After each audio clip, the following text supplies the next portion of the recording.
Yeah, that today I would read an essay on the subject of gun violence and racism. I have a really strong, powerful essay that I could read you on that subject. But I decided that I personally need to hear something else. It's just been such a difficult time, and as if the virus and pandemic weren't enough, the political situation, the state of our nation, the state of our world, and this recent incident, which is just one of many, many, with George Floyd and police brutality and all of that. It's just been so painful, and I'm usually a very positive person. I wouldn't say I'm a Pollyanna but it takes a lot for me to feel down, and I've just found myself struggling.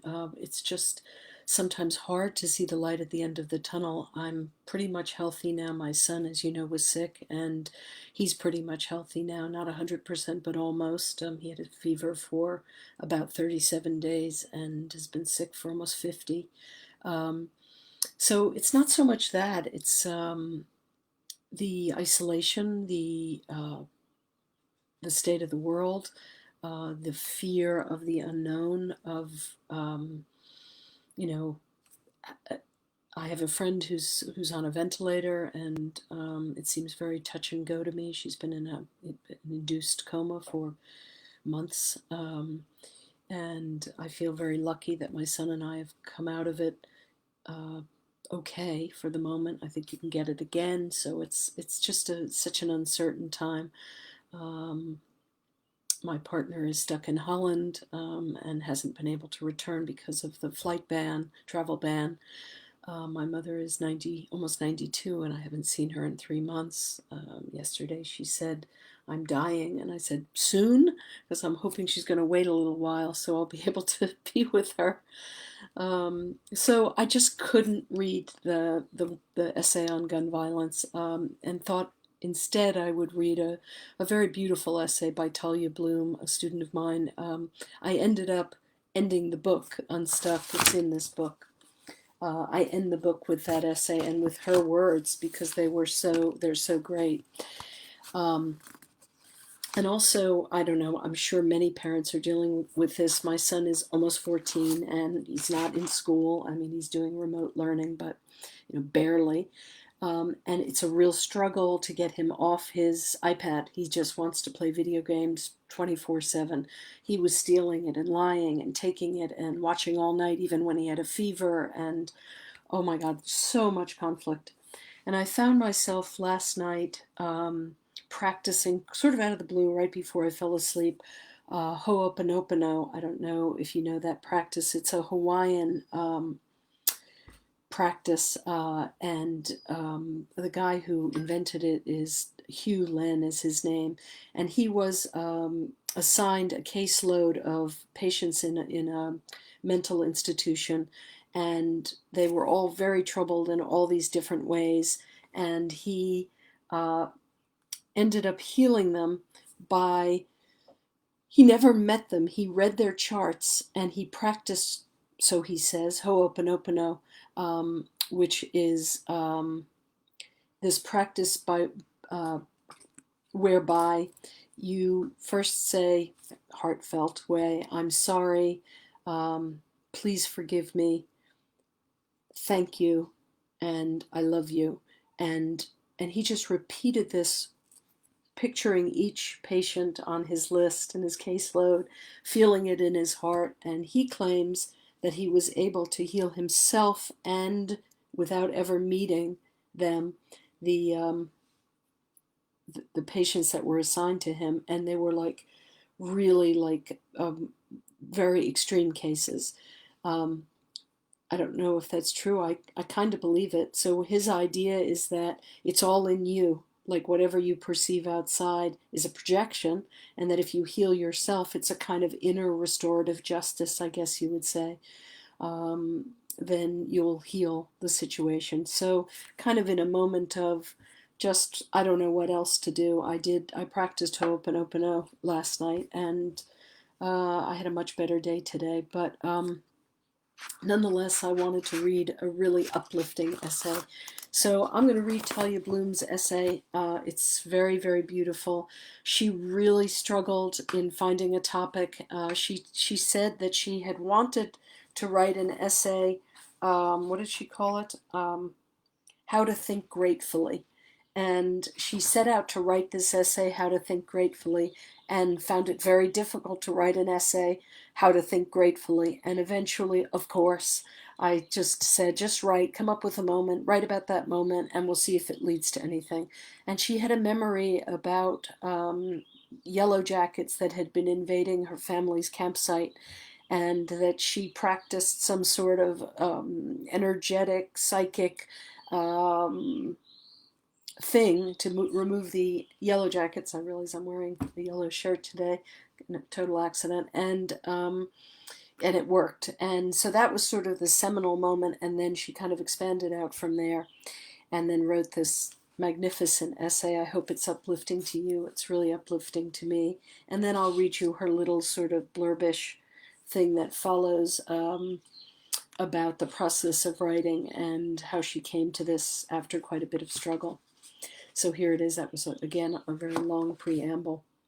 As a little girl, when I was in nature, nothing was covered with words or explanations, but I still sensed an inexplicable beauty, an indicator of purpose to everything that I saw.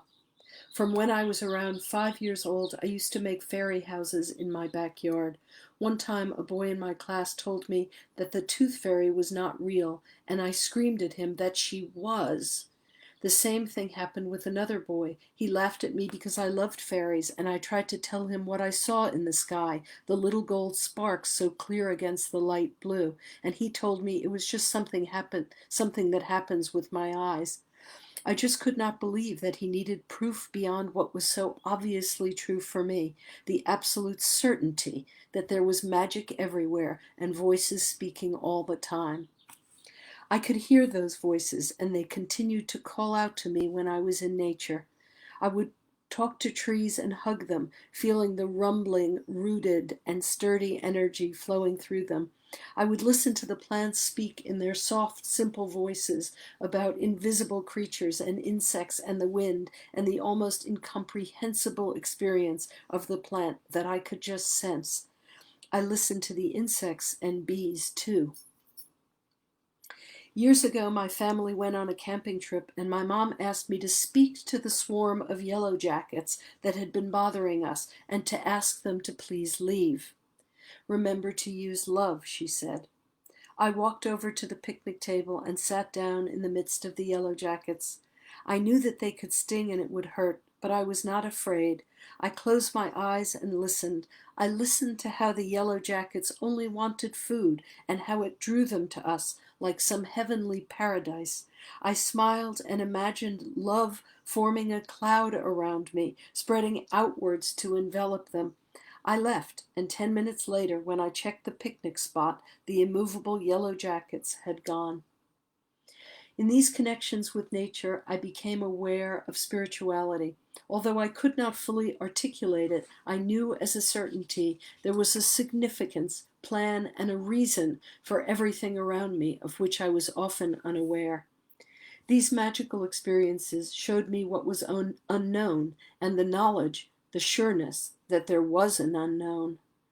I further explored that certainty throughout Jewish day school during prayer time.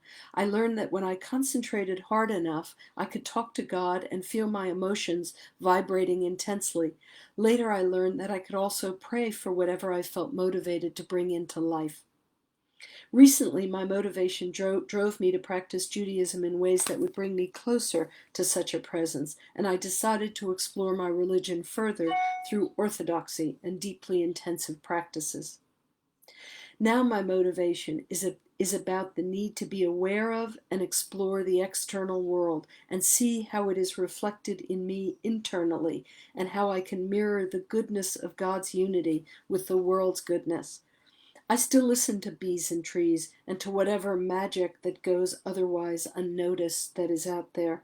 I still speak to nature and am spoken to, and it does not always require a prayer book or a religious ritual. I stare at the leaves on plants and the etchings of the veins on the leaves, and I especially stare at the gold sparks in the sky and know that to believe in what is not spoken aloud, all that I have to do is watch and listen. Beautiful. Here's what Talia said about the writing process of this essay. When I first started writing, I constantly tried to plan out exactly what I wanted the readers to know about myself or the topic. I would guess what their specific judgments would be about my writing, even before I really knew what I was writing about. Once I had an idea that I wanted to portray, I would write my first sentence. Then I would delete my first sentence. Then I would write it again, slightly differently. Then I would delete it. Then I would rewrite the same thing, call it an introduction, and start on my second paragraph in frustration. The process was painstakingly long, and while my word choice came across as advanced, my creativity hadn't really had a chance to develop in my writing. I was trying to write an essay called How to Think Gratefully. I was intent on making the instructions in my essay clear and succinct, but at the same time descriptive. I got stuck easily with those intentions set, as I was used to explaining concepts such as observation, gratitude, and awe with definitions and examples. It felt nearly impossible to write from the reader's perspective, to write as though I was describing someone's experience of thinking gratefully. I had to learn to relax. Once I stopped worrying about what the reader would think of my writing, I could uh, write and come up with so many more ideas than before. I learned that good writing isn't just the refinement of grammar and word choice. It is what blossoms from the core of what you are trying to convey, and sometimes that core is unrefined, but it is powerful. I learned that it can be painfully difficult to share with someone your initial thoughts and perceptions are not as refined or even as complete as you like to pretend they are. But I also learned that this is not important. How you come across as a writer is to be determined in the later stages, and the key is to reflect upon the spirit of your piece. To the upcoming writers, she writes, be yourself in your writing. The only way to get across what you truly think is to stop thinking about it. Letting someone see your work is one of the scariest things about being a writer, but in my opinion, expressing raw ideas with complete honesty is even scarier. Do it anyway. Gosh, thank you, Talia Bloom. Beautiful. And somehow, I guess it's just about, I guess the point really is about um, that it's an inside job, and just as writing is in a way, just to feel comfortable enough to just say what you need to say, and ho'oponopono, and the spirit of the unknown, I guess, the spirit of the trees and the world. So I hope that was uplifting, and thanks for listening, and stay well, stay safe, and